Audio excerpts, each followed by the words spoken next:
안녕하세요. 여러분의 든든한 건강 동반자 튼튼백세입니다. 오늘도 여러분의 소중한 백세 인생을 위해 아주 중요한 이야기를 들고 찾아왔습니다. 지난 시간까지 우리는 당뇨 전 단계라는 골든타임에 대해 심도 있게 논의하며 식단 조절과 꾸준한 운동만으로도 충분히 건강을 되찾을 수 있다는 희망의 메시지를 함께 나누었죠. 그런데 현실적으로는 이미 그 시기를 조금 놓쳤거나 혹은 아무리 노력해도 몸 상태가 뜻대로 따라주지 않아 의사 선생님으로부터 이제는 약을 드셔야겠습니다 라는 처방을 받게 된 분들도 분명히 계실 겁니다. 제 오랜 친구인 철수 엄마가 얼마 전 딱 그런 상황이었어요. 평소 누구보다 열심히 현미밥을 챙겨 먹고 하루에 10,000보씩 걷던 친구였는데 검사 결과가 좋지 않게 나오자 저를 붙잡고 한참을 서럽게 울더라고요. 철수 엄마는 내가 그동안 얼마나 노력을 많이 했니? 빵도 끊고 떡도 끊고 매일 땀 흘리며 운동했는데 결국 약을 먹으라고 하네. 이제 나도 진짜 환자가 된 것 같고 내 인생이 건강관리에 완전히 실패한 것 같아서 너무 우물해하며 고개를 떨구는데 그 모습을 보며 저까지 마음이 참 무겁고 아팠습니다. 아마 이 이야기를 듣고 계신 분들 중에서도 제 친구 철수 엄마처럼 당뇨약을 처음 처방받고 복용하기 시작하면서 깊은 패배감이나 좌절감을 느끼셨던 분들이 아주 많으실 겁니다. 이제는 평생 이 지긋지긋한 약 보따리에 묶여 살아야 하나 싶고 독한 약을 오래 먹으면 내 소중한 간이나 콩팥이 오히려 더 망가지는 것은 아닐까 하는 막연한 두려움과 공포도 드셨을 테고요. 하지만 여러분, 제가 오늘 이 자리를 빌려 단호하게 말씀드리고 싶은 사실은 그런 생각들이 아주 크고 깊은 오해라는 점입니다. 당뇨약을 먹는 행위는 결코 여러분 인생의 실패나 건강관리의 끝이 아닙니다. 오히려 그동안 홀로 외롭게 싸우며 지쳐 쓰러지기 일보 직전인 우리 몸의 소중한 장기 췌장에게 그동안 주인님 혈당 맞추느라 혼자 애쓰느라 정말 고생 많았어. 이제 내가 든든한 조력자를 붙여서 도와줄게 하고 손을 내미는 아주 현명하고 적극적인 치료의 시작이자 전략적인 선택입니다. 당뇨약은 여러분을 묶어두는 족쇄가 아니라 여러분이 다시 활기차게 걸어나갈 수 있도록 받쳐주는 든든한 지팡이입니다. 오늘은 바로 이 당뇨약에 대한 모든 오해와 두려움을 깨끗하게 걷어내보려고 합니다. 내가 매일 삼키는 이 작은 알약이 대체 내 몸속 구석구석에서 어떤 기특하고 고마운 일을 수행하고 있는지, 그리고 어떻게 먹어야 약의 효과는 우주 끝까지 높이고 부작용은 티끌만큼 줄일 수 있는지 그 모든 비법을 낱낱이 파헤쳐 보겠습니다. 오늘 이야기가 약 때문에 속상해하고 계신 모든 분께 따뜻한 위로와 함께 안개가 걷히는 듯한 명쾌한 해답이 되기를 진심으로 바랍니다. 약을 정확히 아는 것이 곧 내 몸을 진심으로 사랑하는 길이고 이는 당뇨라는 파도를 넘는 가장 강력한 무기가 될 것입니다. 우리가 왜 약을 먹어야 하는지 그 근본적인 이유부터 명확하게 가슴으로 이해해야만 약에 대한 막연한 거부감을 줄이고 치료에 대한 믿음을 가질 수 있습니다. 지난 시간에 우리는 인슐린 저항성이라는 당뇨의 뿌리에 대해 아주 깊이 있게 공부했죠. 우리 몸의 세포라는 집들의 열쇠 구멍이 끈적하게 녹슬어서 췌장이라는 공장에서 인슐린 열쇠를 예전보다 몇 배나 더 많이 찍어내느라 극심한 과로와 야근에 시달리고 있는 상태라고 말입니다. 당뇨 전 단계를 지나 본격적인 당뇨병 확진 단계로 진입했다는 것은 이 췌장 공장이 수년 혹은 수십 년간의 무리한 초과 근무에 지쳐서 이제 거의 탈진 상태 즉 번아웃 상태에 이르렀다는 것을 의미합니다. 밤낮 없이 가동되느라 기계장치인 베타세포는 낡고 마모되었으며 이곳에서 일하는 일꾼들은 지칠 대로 지쳐서 더 이상 예전처럼 인슐린 열쇠를 충분히 만들어낼 기력이 남아있지 않게 된 것이죠. 공장의 생산 라인이 멈추기 시작한 겁니다. 이 위태로운 상황에서 우리가 오직 나의 의지만으로 혹은 식단과 운동만으로 혈당을 완벽하게 조절하겠다고 고집을 피우는 것은 이미 쓰러져 있는 일꾼의 뒷덜미를 잡고 정신 차려 더 열심히 일하란 말이야 하고 무정하게 채찍질을 하는 것과 다를 바 없습니다. 당장은 정신력으로 혈당이 조금 잡히는 듯 보일지 몰라도 결국 췌장은 회복 불가능할 정도로 더 빠르게 망가지고 완전히 파괴되어 버립니다. 바로 이 결정적인 순간에 당뇨약이라는 현대의학의 든든한 지원군이 투입되어야 하는 겁니다. 당뇨약은 그 종류에 따라 각자 맡은 보직과 임무가 조금씩 다르지만 그들이 추구하는 궁극적인 목표는 단 하나로 귀결됩니다. 바로 지친 췌장이 조금이라도 쉴 수 있도록 시간을 벌어주고 도와주는 것이죠. 어떤 약은 세포의 녹슨 열쇠 구멍을 부드럽게 기름칠해서 문이 잘 열리게 도와줌으로써 인슐린 열쇠가 조금만 있어도 혈당 조절이 척척되게 만듭니다. 또 어떤 약은 췌장이 너무 무리하게 인슐린을 짜내지 않도록 우회적인 경로를 통해 간접적으로 돕기도 하죠. 즉 당뇨약은 우리 췌장에게 주인님 이제 그만 혼자서 무거운 짐을 지고 끙끙대지 마세요. 잠시 모든 일을 내려놓고 시원한 그늘에서 휴식을 취하세요. 그동안 저희 약들이 혈당 관리를 책임지고 돕고 있겠습니다 하고 말해주는 고마운 비서이자 전문 경영인 같은 존재입니다. 췌장이 휴식을 통해 스스로를 정비하고 기능을 최대한 보존하여 더 이상 되돌릴 수 없을 정도로 망가지지 않게 방어하는 것. 이것이 바로 우리가 약을 먹는 진짜 목적이자 가장 큰 혜택입니다. 약은 췌장을 죽이는 독이 아니라 췌장을 살리는 보호막입니다.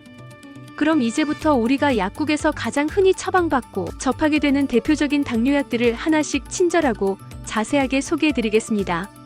아마 여러분이 당뇨 진단을 처음 받으셨다면 10명 중 8명에서 9명은 거의 무조건 이 약부터 복용을 시작하셨을 거예요. 바로 메트포르민이라는 약입니다. 시중에서는 다이아백스나 글루코파즈 혹은 메트포민 같은 이름으로도 아주 익숙하게 불리죠. 이 약은 당뇨약계의 든든한 큰 형님이자 기초공사 담당이라고 부를 수 있습니다. 왜냐하면 지쳐있는 췌장을 강제로 깨워 쥐어짜는 무리한 방식이 아니라 우리 몸의 전반적인 대사 환경을 쾌적하게 개선하는 아주 지혜롭고 똑똑한 일을 하기 때문입니다. 메트포르민의 첫 번째 핵심 임무는 녹슬어버린 세포의 열쇠 구멍에 고급 기름칠을 하는 것입니다. 우리 몸의 근육이나 지방 세포들이 인슐린이라는 열쇠에 더 민감하고 기민하게 반응하도록 만들어줍니다. 이를 의학적으로는 인슐린 민감성을 높인다고 표현하는데요. 굳게 닫혔던 세포의 문이 적은 양의 인슐린 열쇠로도 아주 매끄럽게 열리게 되니 결과적으로 췌장의 과도한 업무 부담을 획기적으로 덜어주게 됩니다. 췌장 입장에서는 정말 가뭄의 단비 같은 약이죠. 메트포르민의 두 번째 핵심 임무는 간 공장에 불필요한 야간 초과 작업을 중단시키는 것입니다. 우리 간은 우리가 잠을 자는 동안에도 혹시 모를 에너지 부족 사태에 대비해 포도당을 조금씩 스스로 만들어내는 특징이 있습니다. 그런데 당뇨 환자들은 이 조절 스위치가 고장나서 밤새도록 췌장 몰래 너무 많은 포도당을 뿜어내는 바람에 아침 공복, 혈당이 유독 높게 나오는 경우가 많습니다. 메트포르민은 간이 밤사이에 포도당을 과하게 생산하는 것을 딱 멈추게 해서 아침 공복, 혈당을 평온하게 안정시키는데 탁월한 능력을 발휘합니다. 물론 모든 약에는 양날의 검처럼 부작용이 있을 수 있습니다. 메트포르민의 가장 흔한 부작용은 소화불량이나 메스꺼움 그리고 잦은 설사 같은 위장관계 장애입니다.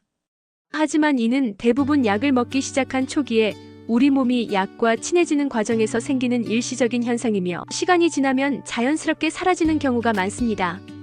이 부작용을 지혜롭게 넘기는 아주 중요한 꿀팁은 반드시 식사를 마치자마자 바로 드시거나 혹은 식사 도중에 한 입 드시는 것입니다.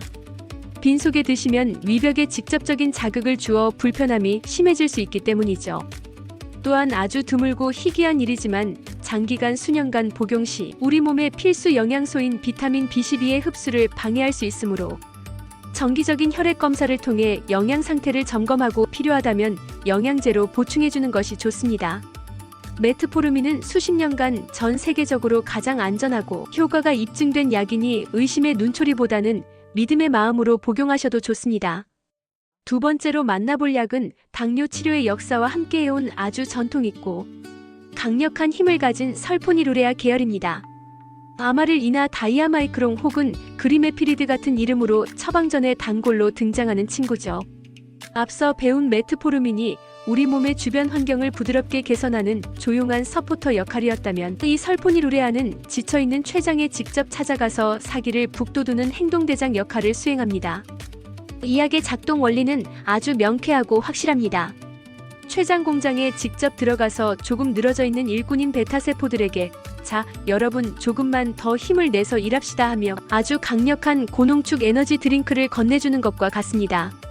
즉 췌장을 부드럽게 자극해서 우리 몸에 아직 남아있는 인슐린 분비 능력을 최대로 끌어올려 인슐린 열쇠를 더 많이 시장에 내놓게 만드는 것이죠. 덕분에 혈당을 낮추는 속도와 파워가 매우 빠르고 강력하다는 독보적인 장점을 가지고 있습니다. 특히 식사 후에 감당하기 힘들 정도로 무섭게 치솟는 혈당을 빠르게 진정시키는데 아주 효과적이라서 많은 의사 선생님이 급한 불을 끌 때 아주 유용하게 사용하는 약이기도 합니다. 하지만 췌장을 직접적으로 자극해서 일하게 만들다 보니 우리가 반드시 주의해야 할 점도 분명히 존재합니다. 우리 몸이 실제로 필요로 하는 양보다 더 많은 인슐린 열쇠가 한꺼번에 쏟아져 나올 수도 있다는 점이죠. 이럴 때 불청객처럼 찾아오는 것이 바로 우리가 지난 시간에 가슴 졸이며 공부했던 저혈당입니다. 특히 아침 식사를 제때 하지 않았거나 평소보다 산행이나 운동을 유독 길게 했던 날에는 혈당이 정상 수치 아래로 너무 낮게 떨어질 위험이 큽니다. 따라서 이 계열의 약을 드시는 분들은 무엇보다 식사 시간을 철저히 규칙적으로 지키셔야 하며 외출할 때는 사탕이나 주스 혹은 포도당 캔디 같은 저혈당 대비 비상 간식을 마치 부적처럼 꼭 챙기셔야 합니다. 또한 인슐린 농도가 인위적으로 높아지면서 우리 몸이 에너지를 자꾸 체지방으로 저장하려는 성질이 강해져서 체중이 조금 늘어날 수도 있다는 점을 미리 알고 계셔야 합니다. 보통 이 약은 식사 30분 전이나 식사 직전에 복용하여 곧 들어올 음식물의 습격에 맞춰 인슐린이 제때 방어선을 구축하도록 유도하는 것이 올바른 복용법입니다. 이 약을 드시면서 규칙적인 생활만 잘 유지하신다면 혈당 조절에 이만큼 든든한 아군도 없습니다. 최근에는 의학의 눈부신 발달로 기존 약들의 아쉬웠던 부작용은 획기적으로 줄이면서 효과는 아주 똑똑하고 정밀하게 높인 새로운 세대의 스마트한 약들이 많이 출시되어 우리에게 큰 도움을 주고 있습니다. 그 중에서도 요즘 가장 대중적으로 그리고 세련되게 쓰이는 약이 바로 DPP-4 억제제라는 어려운 이름의 약입니다. 자누비아나 가부스 혹은 트라젠타나 네시나 같은 이름들이 여기에 해당하는데요. 이 약은 설포니루레아처럼 췌장을 직접 채찍질하는 무식한 방법이 아니라 우리 인체의 신비로운 호르몬 시스템을 이용하는 아주 우아한 방식으로 작동합니다. 우리가 음식을 먹으면 장에서는 인크레틴이라는 아주 기특하고 똑똑한 도우미 호르몬이 자연스럽게 분비됩니다.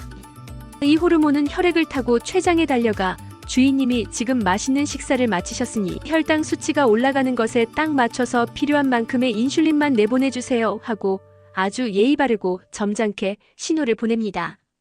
그런데 문제는 이 착한 도우미 호르몬이 우리 몸속의 DPP-4라는 효소에 의해 순식간에 분해되어 연기처럼 사라져버린다는 것이죠.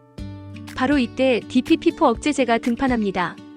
이 약은 도우미 호르몬을 파괴하는 나쁜 효소들을 꼼꼼하게 막아버리는 보디가드 역할을 합니다.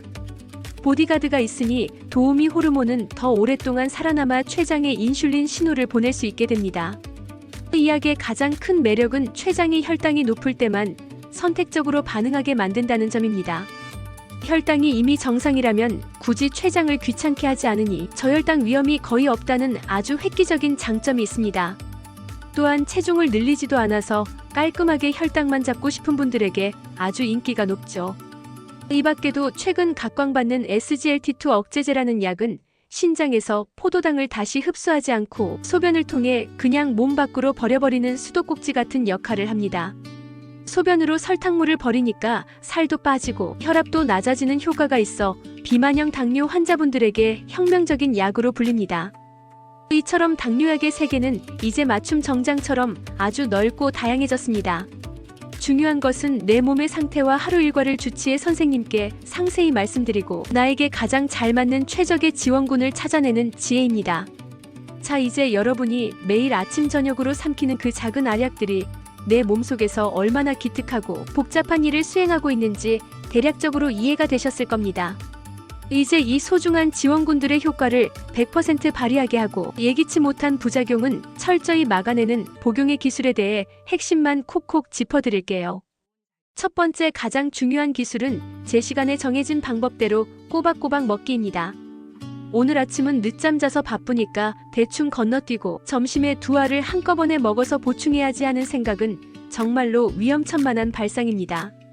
모든 약은 우리 몸속 혈액에서 유지되어야 하는 적정 농도와 작용 시간이 정교한 과학으로 설계되어 있습니다. 정해진 시간에 꾸준히 먹어야만 혈당의 거친 파도를 잠재우고 평화로운 안정을 유지할 수 있습니다.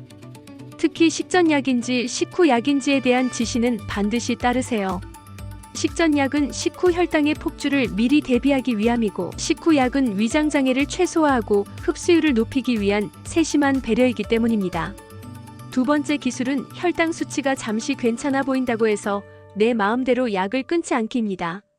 많은 분이 약을 며칠 먹고 혈당 수치가 정상으로 돌아오면 이제 나 당뇨 다 나았나? 보다 싶어서 스스로 약 복용을 중단하는 큰 실수를 범하곤 합니다. 하지만 여러분, 지금 혈당이 안정적인 이유는 약이라는 든든한 용병이 여러분 대신 최전방에서 적들과 치열하게 싸워주고 있기 때문입니다. 갑자기 용병을 아무 대책 없이 철수시키면 무방비 상태가 된 우리 몸은 이전보다 훨씬 더 높은 혈당 수치로 보복당하는 반동 현상을 겪거나 췌장이 치명적인 타격을 입을 수 있습니다. 약의 양을 줄이거나 끊는 결정은 반드시 여러분의 몸 상태를 가장 잘 아는 주치의 선생님과 정밀한 검사 후에 내려야 할 아주 신중하고 조심스러운 단계입니다. 세 번째 기술은 다른 약이나 영양제를 추가로 먹을 때 반드시 의사 선생님과 공유하기입니다. 가벼운 감기약이나 관절염 때문에 먹는 소염진통제, 그리고 몸에 좋다고 챙겨 드시는 각종 즙이나 건강기능식품들까지 우리가 먹는 모든 것들은 당뇨약의 대사 과정이나 효과에 큰 영향을 줄 수 있습니다. 예를 들어 어떤 약은 당뇨약의 효과를 너무 강하게 만들어 저혈당을 부르고, 어떤 식품은 약의 흡수를 방해해 혈당을 치솟게 합니다. 병원 진료를 보시거나 약국에 가실 때는 반드시 현재 복용 중인 모든 약과 영양제 목록을 종이에 적어가서 보여주세요. 이 작은 공유의 습관이 약물 간의 충돌을 막고 여러분의 간과 콩팥을 보호하는 가장 확실하고 똑똑한 안전장치가 됩니다. 내 약을 제대로 알고 사랑하는 마음이 당뇨 정복의 가장 빠른 지름길임을 잊지 마세요. 오늘 저와 함께한 당뇨약 이야기 어떠셨나요? 긴 여정이었지만 그만큼 여러분의 건강한 삶에 있어 약에 대한 올바른 인식은 무엇보다 중요하기에 정성을 다해 담아보았습니다. 이제 더 이상 식탁 위에 놓인 약봉투를 보며 한숨을 깊게 내쉬거나 인생이 끝난 것처럼 우울해하지 않으셨으면 좋겠습니다. 오늘 나눈 긴 이야기 중 꼭 기억해야 할 핵심 내용 4가지만 다시 한번 머릿속에 정리해 보겠습니다.